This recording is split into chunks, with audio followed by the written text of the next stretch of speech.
Vamos esperar todo mundo chegar. Boa noite a todos. Todo mundo que está entrando.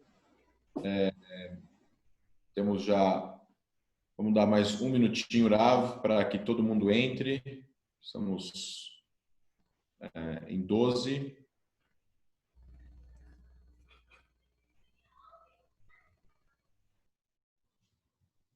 Mais 30 segundinhos a gente vai começar.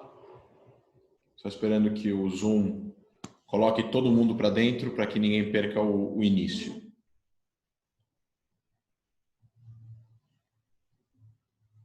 Estamos em ponto 7:02, horário de Brasília. Rav, é um prazer estar com você. Você está em multi, só para lembrar. É um prazer estar com você. Eu conheço o Rabino Michel desde a minha pré-adolescência, quando ele me deu aula de Bar Mitzvah. Eu acredito que eu fui um bom aluno. Bom, a biografia do Rabino Schlesinger é bastante extensa. Eu vou somente ler a parte que ele mandou para nós, formado em Direito pela USP, rabino da Congregação Israelita Paulista, da CIP e representante da Confederação Israelita do Brasil, da CONIB, para o diálogo interreligioso. Tá? A CIP é conhecida como uma das principais sinagogas de São Paulo, do Brasil.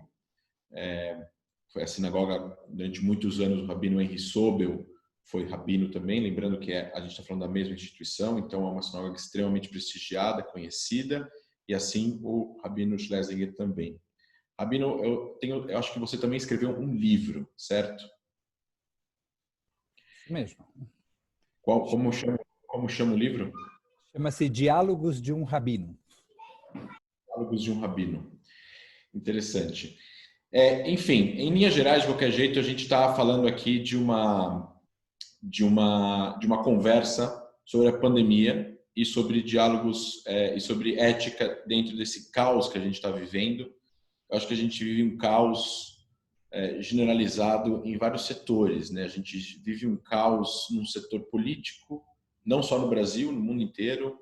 A gente vive um caos social, um caos econômico, um caos e, obviamente, primeiro de todos, um caos de saúde pública, de um inimigo invisível que não distingue ricos e pobres, e nem a cor, e nem o sexo, e nem o gênero, e nem a religião de ninguém, e que já matou, infelizmente, centenas de milhares de pessoas. E dentro disso, a gente tem uma série de desafios de como lidar com essa situação, como conseguir ficar são, como conseguir lidar com as relações familiares e amigos, trabalho, as relações de países, né? Israel entra no meio disso também nesse diálogo. Então, antes de mais nada, a gente vê na internet, né, Rav, uma série de notícias de fake news, por exemplo, né? A gente fala sobre desinformação. A gente também, como organização educacional, a gente fala de educação a respeito de Israel, para poder fazer com que as pessoas entendam mais sobre Israel no mundo, né, no Brasil, no caso, saibam desmistificar informações falsas de críticas legítimas ao Estado de Israel, que são bem diferentes umas das outras. E, ao mesmo tempo, a gente vê que o coronavírus aumentou a desinformação, fake news, e incluindo teorias da conspiração contra judeus. E a pergunta que eu vou te fazer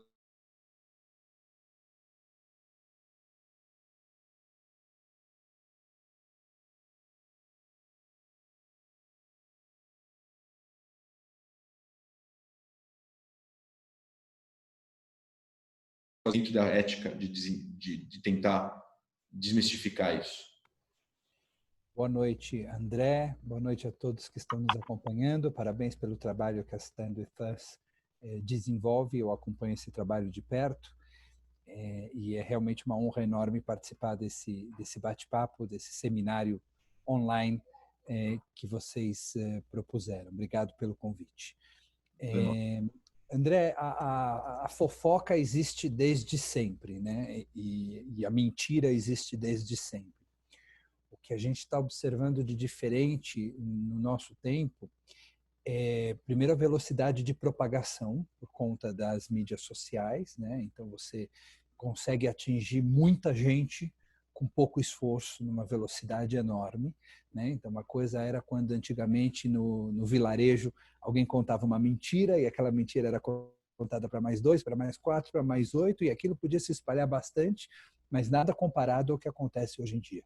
Então, a velocidade de propagação da mentira, a velocidade de propagação do preconceito, da desinformação, do antissemitismo, do antisionismo, é uma velocidade muito, muito, muito rápida. Aliado a isso, a situação da pandemia faz com que as pessoas estejam mais sensíveis, que as pessoas estejam mais expostas, as pessoas estejam mais abertas a serem enganadas, a serem tapeadas. Infelizmente, momentos como esse, que as pessoas estão tanto tempo isoladas umas das outras, sem a possibilidade de avós verem netos e netos verem avós, as pessoas estão afastadas e isoladas, e isso faz com que elas estejam emocionalmente fragilizadas. E a fragilidade emocional é o ambiente ideal para você conseguir mentir para alguém com muita facilidade. Então, infelizmente, quando você associa esses dois elementos, a velocidade de propagação e também a fragilidade da população, você tem um efeito muito, muito perigoso. Em relação à solução, você já propôs na tua pergunta, e eu concordo com você, ela passa por uma educação, não tem alternativa, né? Nós, judeus, somos conhecidos como o povo do livro. E por que nós somos o povo do livro? Porque nós tivemos muitos e muitos séculos de perseguição, tivemos que fugir de um lugar para o outro, escapar de um lugar para o outro. A única coisa que a gente conseguia levar com a gente quando isso acontecia era o conhecimento. Era aquilo que a gente tinha estudado, era aquilo que a gente tinha adquirido como saber. Todo o resto era abandonado. Todos os bens tinham que ser deixados para trás e a gente viajava somente com a nossa sabedoria, somente com o nosso conhecimento.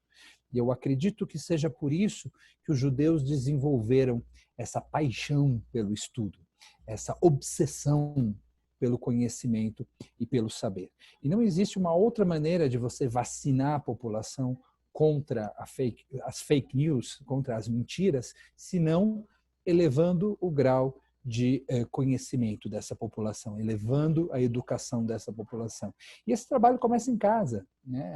As minhas filhas vira e mexe, vem mostrar alguma notícia para mim, vem falar, papai, olha só o que eu vi na internet, olha só o que eu descobri, olha o e-mail que eu recebi, etc. E a primeira pergunta que eu falo para elas é, vocês verificaram essa informação? Vocês foram atrás de alguma fonte confiável para ter certeza de que aquilo que você está falando é verdade? Ah, como assim, papai? Não. A gente precisa entrar nos jornais mais prestigiosos, precisamos entrar nos veículos mais importantes, antes de se convencer por qualquer notícia que a gente recebe.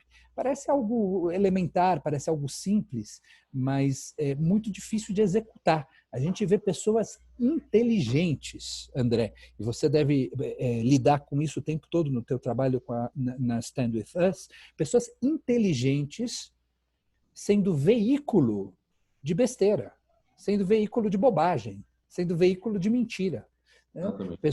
Pessoas que, por estarem mais frágeis, por estarem mais apressadas, por estarem mais estressadas, não checam determinada informação e simplesmente passam adiante. Né? E às vezes a gente, de forma assim, um pouco embaraçosa, tem que virar para essa pessoa e falar, olha, aquilo que você está mandando, na verdade, é notícia de 8 anos atrás, ou aquilo que você está mandando é algo que não é verdadeiro, é mentira, já foi desmascarado e etc. Mas educação é a palavra-chave. Com certeza. Eu vou te falar, eu estava falando ontem com um amigo que é israelense, que mora em Los Angeles, que está em Israel agora, e ele estava conversando comigo, eu até queria saber o que você acha disso, porque essa parte da fragilidade, eu acho que está em todos nós, porque a gente está vivendo uma situação sem precedentes. Eu acho que ninguém está vivendo uma situação que já teve precedente, porque a última vez que isso ocorreu foi há 100 anos atrás. Então, nós não sabemos lidar com isso. Mas, ao mesmo tempo que nós, de uma certa forma, não sabemos lidar com isso, dentro do nosso ambiente familiar e no nosso ambiente psicológico. Mas e os políticos, e os líderes, e as pessoas responsáveis por tomarem decisões que eventualmente estão tomando decisões que vão influenciar a nossa vida? Mas será que eles precisam ter um pouco mais de compostura para tomarem decisões corretas, a fim de poder, ou eles não vão ser julgados, porque eles também não sabiam que decisão tomar. Então, essa é a opinião do meu amigo, e eu discordo dele, é de que os políticos também não sabem o que estão fazendo. Os líderes também não têm a mínima ideia do que eles estão fazendo. Eles estão indo na tentativa e erro. Só que a tentativa e erro deles pode gerar mortes, de forma direta e indireta. Como é que a gente lida com a ética em relação a gente tem o direito de estar fragilizado e uma pessoa que está num campo de liderança nesse momento sem informações ou com a informação que existe naquele momento e toma a decisão errada? Então, o que você falou é verdade. Isso tudo é novo para todo mundo. Se alguém disser que sabe qual que é o caminho das pedras, que tem a receita pronta, essa pessoa estará mentindo, porque ninguém sabe exatamente qual que é a receita. Mas o que a gente faz quando a gente está diante de uma realidade nova? O que a gente faz? A gente abraça aquilo que há de mais científico, aquilo que há de mais metodológico, e a gente se afasta daquilo que há de mais fútil, daquilo que há de mais superficial. Então, a capacidade de liderança numa hora como essa, e eu concordo com você, eu acho que a gente vive uma crise de liderança em diversas partes do mundo e no Brasil também. O que a liderança precisa fazer num momento como esse é se cercar de pessoas capazes de aconselharem esse líder com base em método, com base em ciência, com base em conhecimento, com base em análise de coisas que aconteceram no restante do mundo e funcionaram, ou coisas que aconteceram no restante do mundo e não deram certo, a gente não vai replicar por aqui e assim por diante. E a última coisa que a gente pode fazer é abraçar crendices populares em uma hora como essa. A gente precisa se afastar de todo tipo de obscurantismo. E esse obscurantismo está de volta, se fortaleceu nos últimos tempos. Tem gente defendendo novamente que a Terra é plana. É piada, a gente está em pleno século XXI e tem gente defendendo que a Terra é plana, mas não para ser engraçado. Tem gente que fala disso porque acredita nisso. É uma loucura completa, um absurdo completo. Então, é verdade que isso é novo para todo mundo. É verdade que ninguém tem a receita embaixo da manga.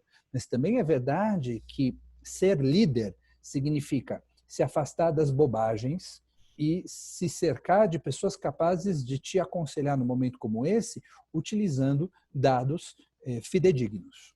Falou de ciência, me lembrou um texto que, na verdade, é uma fala do ator Pedro Cardoso.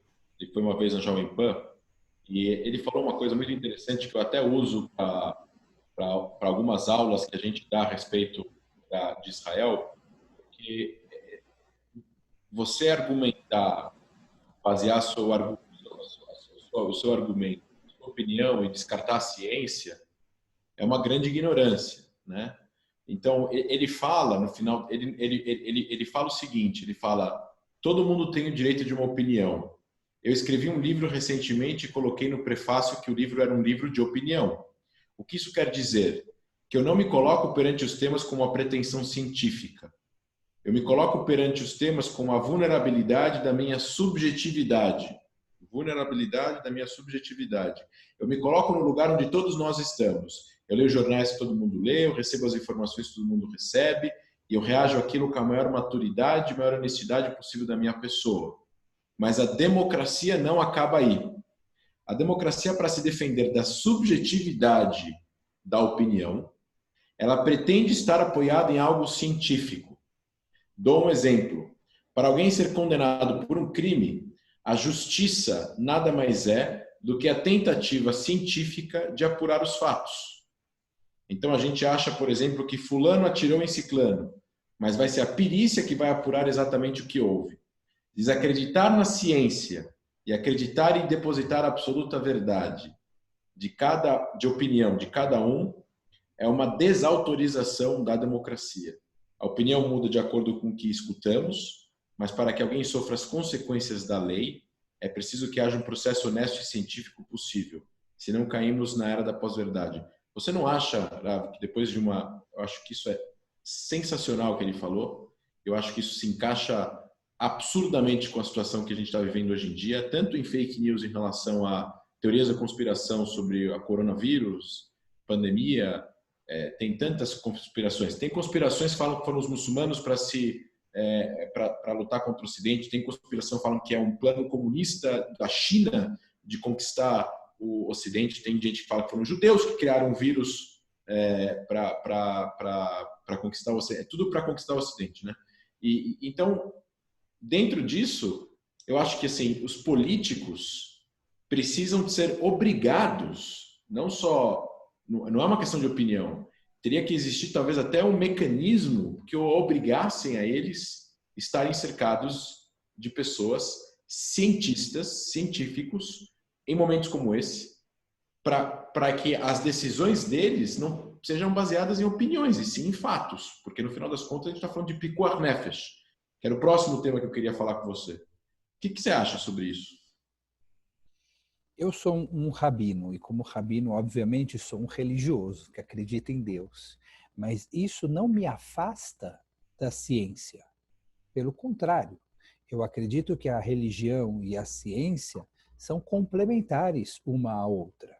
O rabino Jonathan Sachs, do Reino Unido, fala isso de uma forma muito bonita. Ele diz o seguinte: enquanto que a ciência separa as coisas para explicar como elas funcionam, a religião reúne elas para explicar o que elas significam.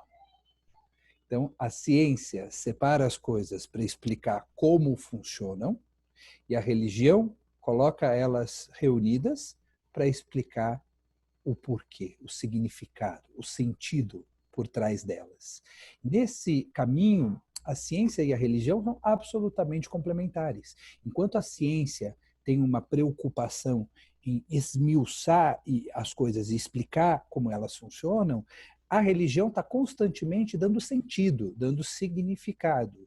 E elas não brigam entre elas. Aqueles que acreditam que há uma contradição, que há um embate, que há uma briga entre ciência e religião, estão absolutamente errados. Agora, eu sou um rabino de uma corrente liberal. Isso significa que para eu entrar na escola de rabinos, eu tive que apresentar um diploma universitário. Se eu não tivesse um diploma universitário na mão, eu não podia estudar para ser rabino na escola que eu estudei, porque o meu estudo de rabinato equivale a uma pós-graduação, equivale a um mestrado. E para você fazer um mestrado, você tem que ter um bacharelado, você tem que ter um primeiro título, e no meu caso, o título é em Direito. Isso não acontece em todas as linhas do judaísmo e isso também não acontece em todas as religiões. E aí sim a gente acaba entrando numa fronteira do obscurantismo, quando você acha que a religião precisa responder todas as perguntas do universo. E quando você acredita que a religião deve responder todas as perguntas do universo, você descarta a ciência. E isso é muito perigoso. Eu acredito que a religião e a ciência podem aprender uma da outra. O que a religião ensina para a ciência? Na minha opinião, a religião ensina ética, porque a ciência precisa também da religião para tomar decisões que são éticas. A ciência, sem fé, ela pode ser fanática. A ciência também precisa de alguma dose de fé para temperar, para equilibrar essa busca do cientista pela verdade. Para que ele possa admitir que existem várias verdades que podem coexistir, ele precisa ter uma boa dose de tolerância e de fé. E a religião sem ciência pode ser mortal, pode ser perigosa, pode levar a uma catástrofe, né? A religião sem ciência, né? A religião, por isso que a gente sempre fala sobre que a religião deveria existir o equilíbrio entre o dogma e a fé e os fatos, né?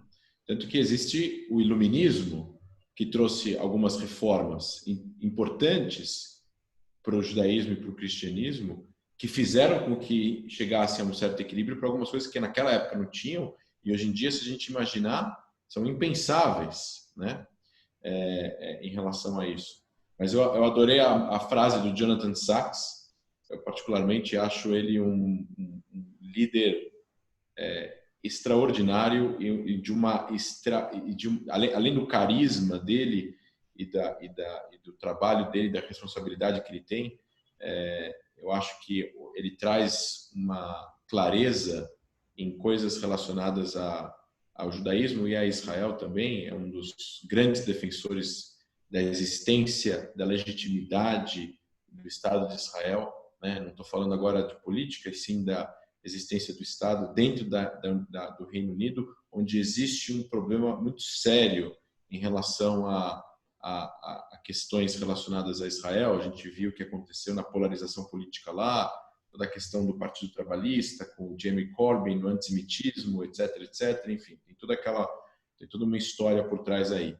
Eu queria trazer você para um outro ponto. Eu queria trazer você ao ponto do o que o desconforto ou o conforto na nossa casa no momento da pandemia, que é um desconforto estar na quarentena, mas o conforto da nossa casa, e o fato de a gente ter mais necessidade hoje em dia de ajudar o próximo dentro da pandemia, eventualmente até arriscando as nossas vidas, no momento que você vê que os próximos vizinhos, parentes, etc., precisam de ajuda. E eu queria usar o exemplo macro e não micro de Israel, porque durante a pandemia, contra toda a opinião daqueles que odeiam o Estado de Israel, Israel mandou 1.000 kits de testes para a autoridade palestina, centenas de equipamentos de proteção pessoal para a Cisjordânia e para a faixa de Gaza, que é controlado pelo Hamas. A autoridade palestina aceitou 25 milhões de dólares, que ainda não tinham sido cobrados, pediu um empréstimo de 200 milhões de dólares que foi liberado por Israel, além de treinamentos das duas equipes médicas, que seria o equivalente à Cruz Vermelha lá em Israel e na autoridade palestina. E mesmo assim, o Hamas continuou jogando um ou outro morteiro em comunidades em volta de Gaza durante a pandemia, sabendo que as pessoas estão em casa sem poder sair de casa na quarentena. Ou seja, Israel aí mostrando que mesmo que ele está sendo atacado, existe aqui uma questão ética, talvez, de ajudar o próximo.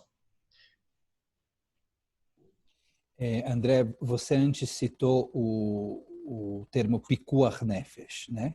Que é justamente essa obrigação judaica da gente ter sempre a vida e a saúde em primeiro lugar.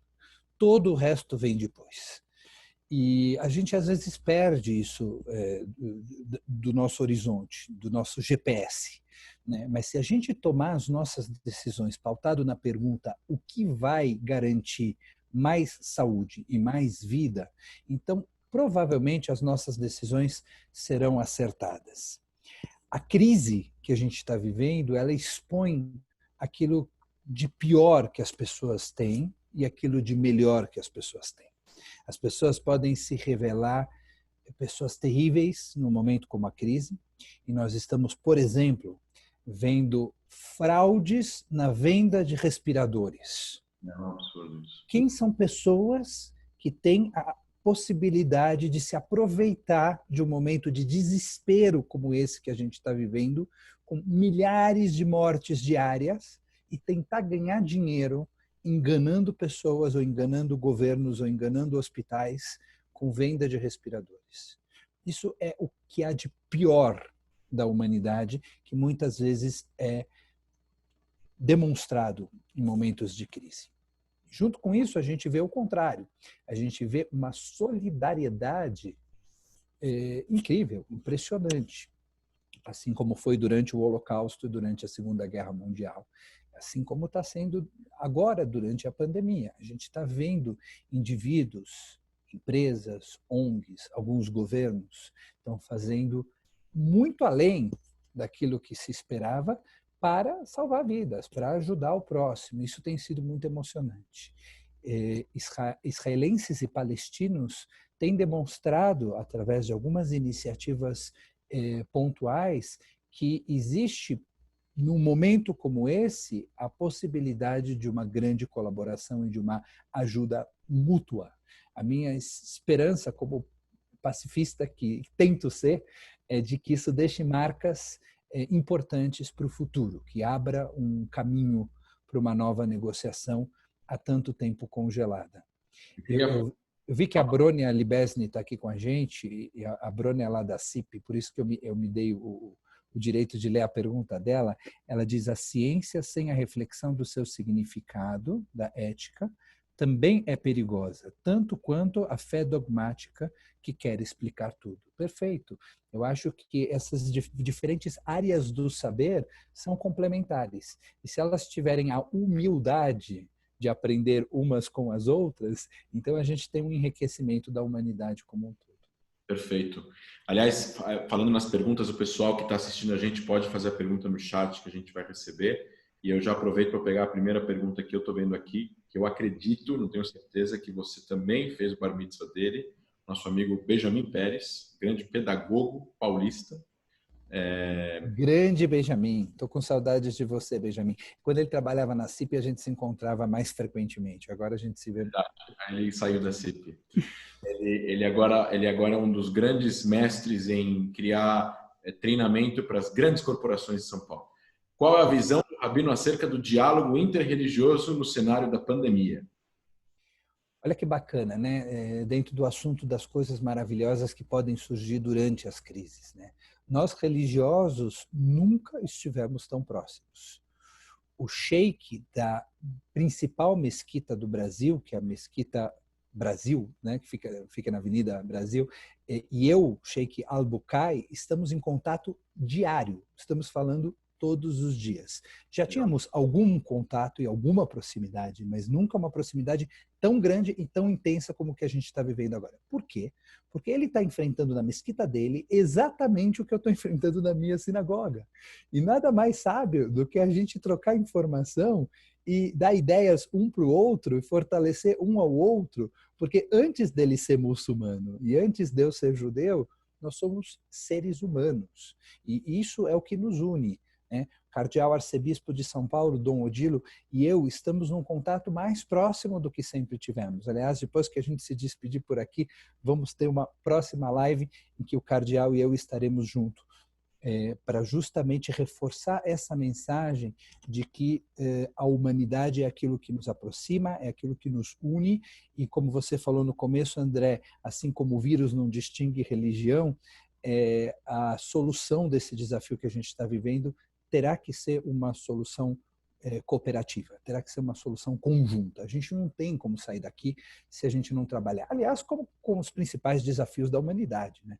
A gente não tem como fazer um mundo ecologicamente mais sustentável se não for através da colaboração. A gente não tem como combater a violência e a corrupção se não for através da colaboração. A gente não tem como elevar o nível da educação se não for através da colaboração e assim por diante. Os principais desafios do mundo não são católicos ou protestantes, ou muçulmanos, ou budistas, ou judaicos. Eles são humanos. Por isso a gente tem que ter essa capacidade de cooperar, e essa capacidade que já existia foi elevada muitas vezes durante a pandemia. Falando justamente sobre cooperação, me lembrou agora uma fala de uma professora de Direito israelense da Universidade Hebraica de Jerusalém, que estava fazendo uma palestra em Harvard Law School, e ela falava sobre a fraternidade. Ela estava desenvolvendo o que ela acredita que seja alguns problemas de alguns países, porque existem diferenças, por exemplo, entre a heterogeneidade do Brasil e a homogeneidade da Polônia, por exemplo, em relação à sua população. É um país grande, de muitos estados, de distâncias muito compridas e de pessoas de vários lugares.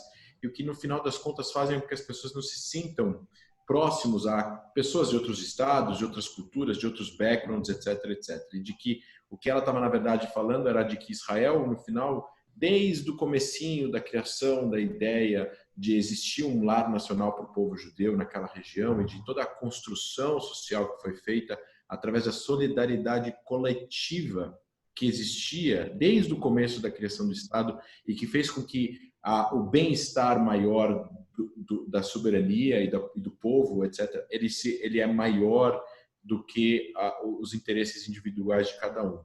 E de que isso foi feito de tal forma de que hoje em dia existe uma grande fraternidade para alguns assuntos específicos dentro de Israel, que poderiam talvez até ser copiados por outros países. E ela estava explicando por que alguns países no Oriente Médio têm guerras civis, porque o interesse da tribo, ou da cidade, ou da família em si, ou do clã em si, é mais importante do que a bandeira do país em si, seja da Líbia, ou do Afeganistão, do Iraque, países que têm o que a gente chama de hoje em dia de estados falidos, né? Que você tem um baixo interesse desses grupos de chegarem a uma unificação e sim sobressair com poder em relação ao outro.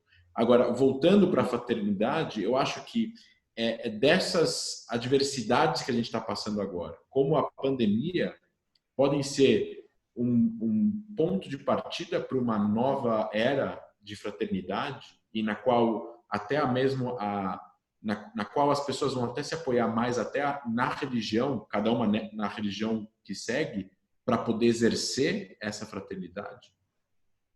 E isso se comunica justamente com a última pergunta que entrou agora, que é a pergunta do Jackson Siocler. Ele pergunta: vocês realmente acreditam em uma mudança do homem pós-pandemia? Eu tenho conversado com muita gente, né, nesses últimos tempos. Também fiz diversas conversas online. E é interessante como as pessoas estão se dividindo entre aquelas que acreditam que tudo vai ser exatamente como era antes e aquelas que acreditam que vai haver uma mudança importante. Eu, como religioso e otimista que sou, eu estou no segundo grupo. Eu acho que a gente não passa por uma martelada do tamanho dessa igual. Ou a gente sai pior ou a gente sai melhor. Mas igual a gente não sai. E eu quero acreditar que a gente vai sair melhor. Eu quero acreditar que a gente vai entender que a gente tem que investir mais nos nossos médicos e nos nossos cientistas e nos nossos enfermeiros e nos nossos fisioterapeutas. Que a gente vai acreditar que a gente tem que criar uma rede de solidariedade muito mais bem desenhada para que, quando momentos como esse aparecerem no futuro, e é possível que outras pandemias aconteçam no futuro, a gente esteja mais estruturado, a gente esteja mais preparado para ajudarmos uns aos outros, né? Então, eu sinto que um momento como esse nunca faz com que a gente saia da outra linha do mesmo jeito, e eu espero realmente que a gente saia melhor. Quando eu olho para o Holocausto, a Segunda Guerra Mundial, eu vejo que a humanidade aprendeu muita coisa. Foi muito duro, foi um sofrimento enorme, mas como consequência da Segunda Guerra Mundial nasceu a ONU, né? E a ONU, com todas as críticas que se possa fazer a ela, é uma tentativa de colaboração, é uma tentativa de identificar causas que nos unem e trabalhar em conjunto. É verdade que parte disso deu certo, parte disso não deu certo, mas tudo bem, a direção é boa, né?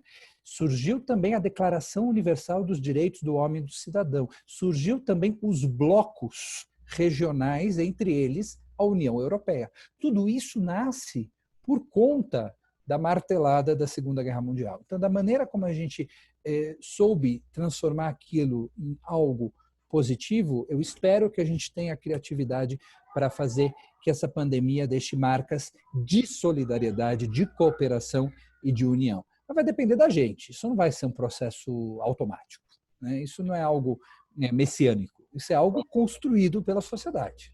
Com certeza absoluta. Até mesmo, só pegando a deixa que você deu sobre a União Europeia, a União Europeia foi de cooperação à integração, e a integração foi criada propositalmente, a integração econômica da União Europeia, porque eles viram 1000 anos de guerra, 1000 anos de guerras na Europa.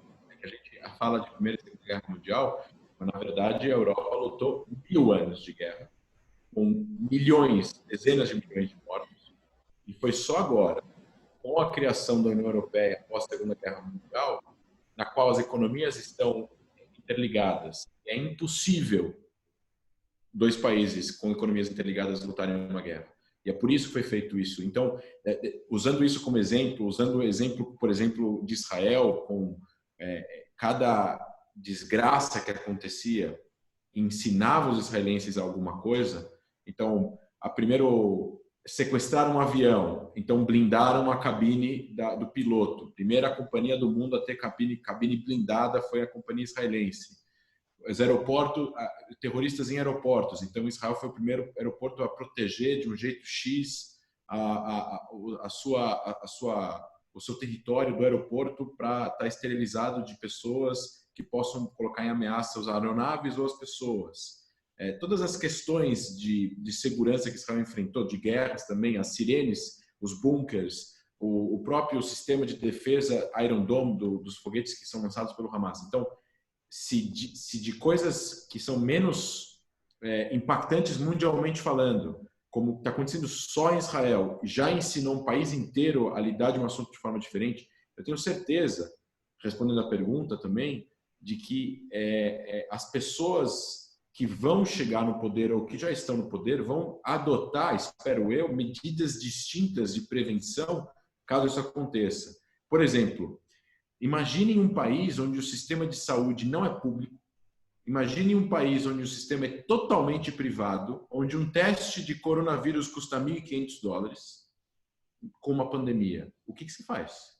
Então, eu acho que vai levar a perguntas de muitas pessoas que eram a favor de um sistema totalmente privatizado, mas não esperavam uma situação como essa. E com uma situação como essa, isso vai ser repensado. Eu espero que seja repensado. E aí as pessoas começam a repensar o papel do Estado, onde o Estado não precisa estar e onde é muito importante o Estado estar, que é crucial para o Estado estar: segurança, educação e saúde. Eu acho que é uma das lições que eu, pelo menos, mais colocaria aqui. Tem uma outra pergunta aqui, Rav, que eu ia te fazer. A Márcia Sigal pergunta o seguinte: como ser pacifista numa situação em que Israel faz fronteira com Gaza, que está se proliferando geometricamente governada pelo Hamas, cujo único objetivo é a destruição do Estado de Israel e dos judeus? Ou seja, de uma certa forma, como Israel pode ser solidário com Gaza se o Hamas quer destruir Israel? Eu, antes de você, só deixaria aí dois pensamentos. Tem que fazer uma distinção do Hamas e dos 2 milhões de palestinos que moram em Gaza, apesar de eles terem sido eleitos por 50% da população de Gaza. Dá, por favor. Bom, a gente não pode culpar os outros pelas eleições, porque a gente tem que fazer também o nosso trabalho doméstico mais bem feito por aqui. André, eu acho que o diálogo deve existir com quase todo mundo. Não dá para a gente dialogar com todo mundo. Com aquele que quer a tua destruição, com aquele que quer a tua morte, com aquele que quer a tua anulação, não há diálogo. Não existe a possibilidade do diálogo. E eu sou uma pessoa que defende um diálogo muito amplo, mas ele tem um limite. Ele tem um limite. Assim como o pluralismo tem limite. Uma vez a gente teve uma discussão interessante lá na sinagoga, e eu acho que isso se comunica com a tua pergunta, que nós queremos receber muita gente aqui na sinagoga, nós queremos ser muito abertos, nós queremos ser muito pluralistas. Mas será que esse pluralismo tem um limite? Qual que é o limite dele? Quem a gente não está disposto a receber? E a resposta foi: a gente não está disposto àquele que, para ser recebido, exija a exclusão do outro. Porque aquele que, para ser recebido, exige a exclusão do outro, para essa pessoa, o nosso pluralismo não alcança, o nosso pluralismo não chega. O pluralismo tem também seus limites. E o diálogo também tem seus limites. Infelizmente, não é possível dialogar com fanáticos. Infelizmente, não é possível dialogar com pessoas que a única coisa que elas têm como objetivo é a tua anulação e a tua destruição. Em relação a essas pessoas, não há alternativa senão montar um bom sistema de defesa. Perfeito. A gente tem 5 minutos, porque eu sei que você precisa terminar 7:45, porque você tem uma nobre missão de participar de um diálogo interreligioso aí promovido pelo Estado de São Paulo. Eu vou te ler só mais algumas perguntas que surgiram aqui no Q&A. O Antônio Machado pergunta o seguinte: como toda essa parceria, por conta dos desafios do Covid-19, há mais esperança de termos uma harmonia entre os povos e religiões? Ele continua: ou pode acentuar as diferenças e o ódio irracional? Eu acredito na força da colaboração e tenho certeza de que vocês também. Mas sempre há dois lados, o da esperança positivo e o de receio negativo. Sem dúvida, os recursos vão ser mais escassos depois da pandemia. E a escassez de recursos, historicamente, gera o egoísmo, gera a exclusão, gera o ultranacionalismo. Nós vamos ter que ser muito, muito, muito proativos para trabalhar para um mundo plural em um mundo de recursos mais escassos. Perfeito.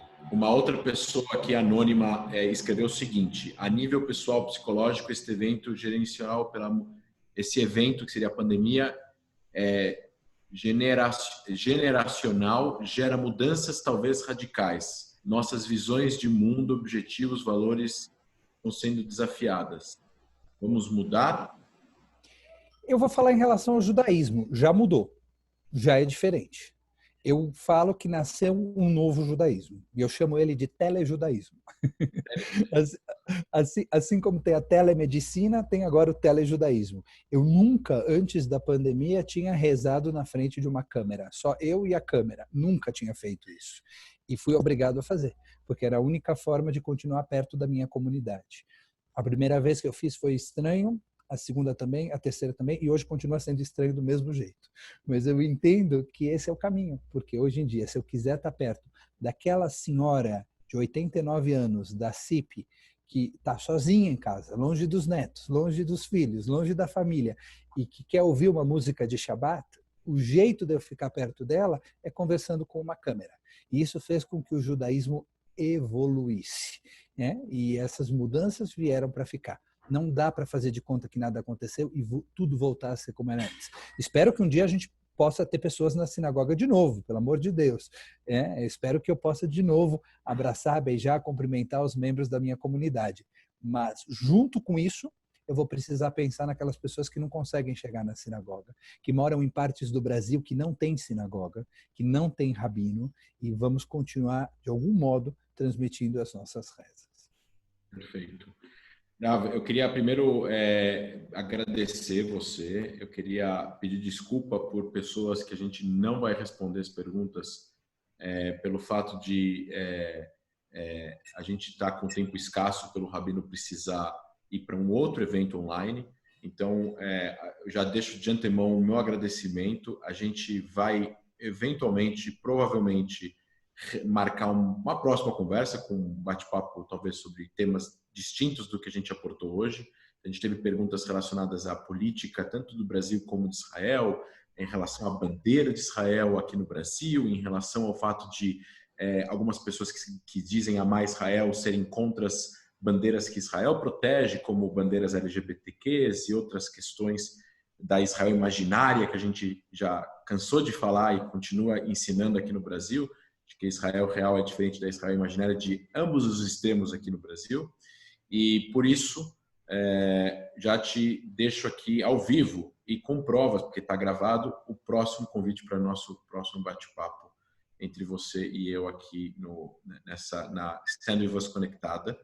E eu queria te agradecer. Obrigado pela sua liderança, pela sua sensatez, por você trazer mais de 500 ou até 1.000 pessoas online nas sextas-feiras aí nos Kabbalat Shabbat da CIP.